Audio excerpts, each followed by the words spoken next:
مرحبا أهلا النوادي.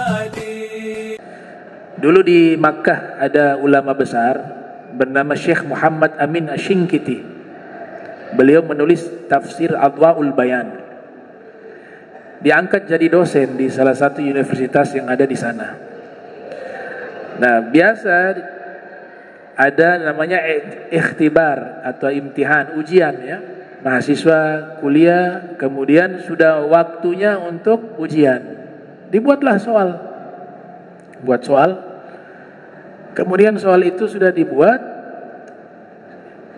hari hanya diberikan itu lembaran soal.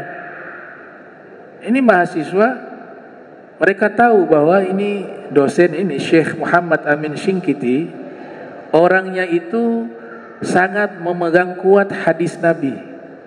Kalau Nabi menyatakan demikian, harus dilakukan. Kalau Nabi melarang demikian, harus ditinggalkan. Tanpa basa-basi, tanpa berpikir. Maka ini mahasiswa bertanya, mungkin soalnya susah. Ya Syekh, mohon maaf, ini nomor 1 pertanyaannya begini. Saya mau tanya jawabannya apa ya? Ini lagi ujian. Kata Syekh, ya jawabannya begini. Akhirnya semua mahasiswa itu nanya soalnya, sampai akhirnya Syekh itu menjawab semua soal. Semua dapat 100.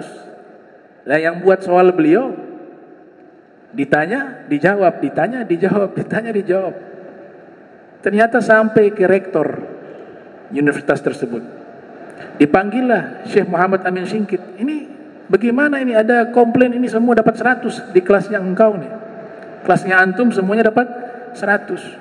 Terus ada yang kabarkan, kamu jawab tuh. Ada yang mahasiswa tanya, ini pertanyaan begini, jawabannya bagaimana Syekh? Ya, jawabnya begini.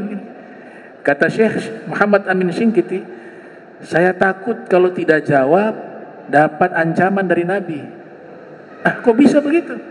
Karena dalam hadis riwayat Abu Daud, Nabi mengatakan, man su'ila an ilmin fakatamahu aljamahullahu ta'ala bilijamin minar yaumal qiyamah. Siapa yang ditanya suatu ilmu, kemudian dia menyembunyikan ilmunya, maka nanti di hari kiamat dia dililit dengan tali kekangan di mulutnya dari api neraka di hari kiamat. Nah, ini kan dia tanya ilmu. Kalau saya tidak jawab, dapat masuk ancaman tersebut. Wah, akhirnya rektor pusing, kalau begini bisa bahaya. Iya. Sudah rubah aturan, mahasiswa dilarang bertanya. Nah, baru hari besoknya beliau ngajar lagi. Nah, itu kalau ada yang tanya tetap dijawab tuh. Tapi ternyata kok kalian tidak ada yang bertanya? Dia bilang sudah ada aturan dari rektor. Kalau siapa yang bertanya kepada engkau, TO. Makanya kami gak berani bertanya. Ya sudah. Akhirnya syekhnya alhamdulillah itu. Itu apa karena ahlul athar.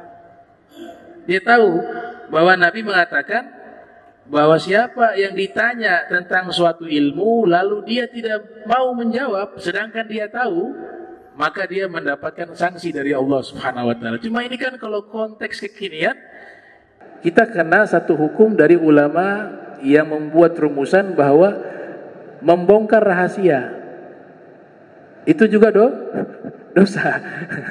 Nah, sehingga disinilah butuh ada muhadditsun, ada fuqaha. Kalau hanya pakai satu pandangan fatal.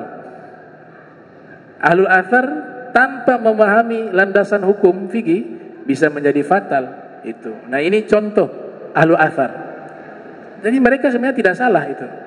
Karena saking memegang kuat syariat, apa yang Nabi katakan betul-betul dijalankan.